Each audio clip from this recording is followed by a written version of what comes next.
안녕하세요. 여기는 캐나다 위니펙입니다. 이번 시간에는 일반 캐나다 서민들의 주머니 사정, 그리고 일반 가정들의 주머니 사정에 대해서 이야기해 보려고 해요. 제가 살고 있는 위니펙은 마니토바주의 주도입니다. 하지만 BC주, 여러분들이 많이 알고 계시는 밴쿠버가 있는 BC주, 그리고 토론토가 있는 온타리오주에 비해서는 평균 임금도 조금 낮고요. 그리고 부동산 가격도 많이 낮은 곳입니다. 여러분, 서양 사람들 생각하면 경제관념이, 특히 돈에 관한 관념이 굉장히 강하다고 생각하실 거예요. 그렇지 않나요? 왜 우리 한국에서는 친구들하고 모임을 가졌을 때 한 사람이 쏘는 경우도 많잖아요. 하지만 서양 사람들은 보통 어떻게 합니까? 우리가 말하는 더치페이, 영어로는 go Dutch라고 하죠. 아니면 split the bill, 먹은 금액을 우리 n분의 1이라고 하죠. 나눠가지고 이렇게 내는 거. 그런 거에 서양 사람들은 익숙하잖아요. 생활 속에서도. 그러다 보면 이런 돈에 관련된 문제에 대해서 좀 더 우리 한국 사람보다는 명확하고, 그러니까 이 사람들은 돈도 많이 저금하지 않을까? 이렇게 생각하잖아요. 근데 제가 이곳으로 이민을 와서 깜짝 놀란 사실 중에 하나가요. 몇 년 전이긴 하지만 지역 라디오를 듣는데 이곳 위니펙 사람들을 대상으로 설문조사를 한 거예요. 만약에 비상 상황이 생겼다. 당신에게 200만 원이 있냐 없냐?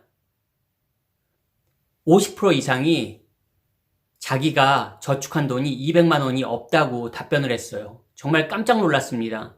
아니 물론 10대한테만 조사를 한 게 아니잖아요. 20대 초반한테만 조사한 게 아니겠죠? 일반 저희 같은 서민들을 대상으로 설문조사를 했는데 50% 이상이 200만 원, 우리 돈으로 하면 200만 원도 안 되죠. 지금 환율로 따지면 200만 원도 채 가지고 있지 않다는 거예요. 현금을. 와, 정말 그 뉴스를 듣고 충격을 받았습니다. 한국 분들 보통 캐나다로 이민 오실 때 통장에 몇만 불은 가지고 오세요. 그렇지 않나요? 그리고 한국 사람, 특히 제 나이에 통장에 200만 원도 없으면 정말 그거 일반적이지 않은 거죠. 근데 여기 사람들은 그렇다는 거예요. 여러분, 영어에서 live paycheck to paycheck이라는 표현이 있어요. paycheck to paycheck. 즉 급여 받아서 한 달 생활하는 거예요. 또 급여 받아서 다음 달 생활하는 거예요. 그 말은 뭐냐면 만약에 직장을 잃게 되면 바로 생활이 안 되는 겁니다. 그만큼 저축해 놓은 돈이 없는 거예요. 여러분, 상상이 가십니까? 우리는 보통 일을 하지 않아도 바로 다음 달부터 생계가 곤란해지는 경우, 물론 우리나라도 있겠죠. 하지만 이곳은 그게 더 가능성이 큰 곳이 이곳 캐나다 사회라는 거예요.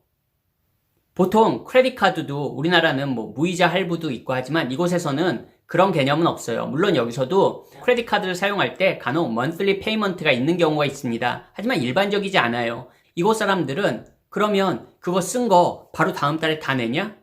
대부분 그렇지 않습니다. 물론 한국 분들의 경우 이민 생활을 하시더라도 바로바로 다 내는 경우가 흔하실 거예요. 저희 같은 경우도 그렇고요. 하지만 이곳 사람들은 그냥 미니멈 페이먼트, 보통 미니멈 페이먼트는 일반적으로 10불이에요. 내가 카드 쓰고 그냥 한 달에 10불 내는 거예요. 물론 이제 이자랑 수수료가 붙겠죠. 하지만 그냥 10불 내고 버티는 사람도 있습니다. 그럼 나중에 이자가 눈덩이처럼 불어나겠죠. 그러면 파산도 될 수 있는 거고요. 어쨌든 이곳 사람들은 그냥 한 달 벌어서 한 달 산다고 생각하면 맞는 것 같습니다. 서민들의 경우에 특히나 그래요. 즉 자기의 저금 통장에 모아둔 돈이 없는 경우가 허다합니다. 그 200만 원이 없는 사람이 50% 이상이란 게 물론 설문조사가 100%를 다 반영할 수는 없지만 그냥 일반 서민들을 대상으로 설문조사한 건데 50% 이상이 2,000불이 자기 통장에 없다는 게 우리 상식으로는 잘 이해가 안 가지 않나요? 그럼 이곳 캐나다 사람들은 다 그렇게 가난합니까? 또 그렇게 생각하시면 안 돼요. 이곳은 예를 들어서 내가 은행에 잔고가 많이 없더라도 내가 직장이 안정된 직장이 있다면 집도 살 수 있고 차도 살 수 있고 모든 게 신용으로 가능한 사회예요. 어떻게 보면 그렇기 때문에 굳이 내 통장에 현금 잔고를 많이 보유해야 될 필요가 없을지도 몰라요. 왜냐면 내가 안정된 직장이 있다면 굳이 내가 많은 돈을 저축해 놓지 않았어도 집도 살 수 있고 그리고 차도 살 수 있고 생활이 되거든요. 그런 다른 면도 있습니다. 마찬가지로 한국에선 왜 전세나 월세, 캐나다에서는 전세 개념 없는 건 다 아실 거예요. 그럼 보통 렌트, 월세잖아요. 한국은 월세의 경우도 보증금이 하다못해 대학가에 있는 원룸만 하더라도 보증금이 몇백만 원인 경우가 허다해요. 월세가 30, 50이라도 보증금이 수백만 원인 경우가 보편적입니다. 하지만 이곳은 보증금이 디파짓이라고 하죠. 보통 한 달 월세의 절반이에요. 내가 한 달 내는 렌트비가 1,500불이라면 보통 디파짓으로 750불만 내면 돼요. 어떻게 보면 그만큼 이곳 사람들의 현금 보유력은 한국에 비하면 굉장히 많이 보잘것없습니다. 하지만 이곳에서는 말씀드렸다시피 그렇게 현금이 많지 않아도 생활하는 데 문제가 없어요. 반면에 한국 분들이 조금 당황하시는 경우가 이곳 캐나다로 처음 이민을 오셨을 때 집을 구할 때, 예를 들어서 렌트를 구할 때 보증인도 따로 없고 아는 사람도 없잖아요. 지인이나 친척, 친구가 없는 경우 증명할 수 있는 건 나 통장에 은행 잔고 이렇게 있어. 처음 왔으니까 직장도 없겠고요. 그랬을 때 집을 렌트할 때 보여줄 수 있는 게 뭡니까, 여러분? 나는 통장에 이렇게 돈이 많어. 몇만 불 있잖아. 이거 렌트 1년 충분히 나 일 안 해도 커버할 수 있는 돈이 있잖아. 그래도 이곳에서는 렌트를 주지 않아요. 우리 상식으로 이상하잖아요. 내가 이렇게 돈이 있다는 걸, 통장에 그것도 돈이 있다는 걸 증명해도 이 사람의 직장이 없고 딱히 보증인이 없다면 그 사람에게 렌트를 주지 않습니다. 돈이 있다고 해서. 우리 상식으로는 쉽게 이해가 안 되실 거예요. 저도 그랬습니다. 나 돈 있는데 왜 안 주지?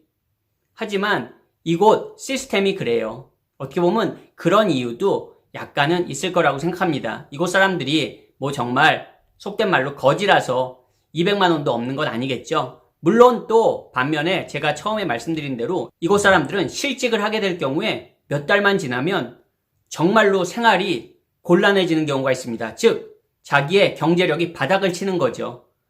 이곳에서는 흔한 일입니다. 그렇게 되면 매달 내야 되는 모기지를 못 내고 몇 달 동안 그게 지속되면 집이 차압이 되고 그런 경우가 이곳에서는 얼마든지 발생할 수 있습니다.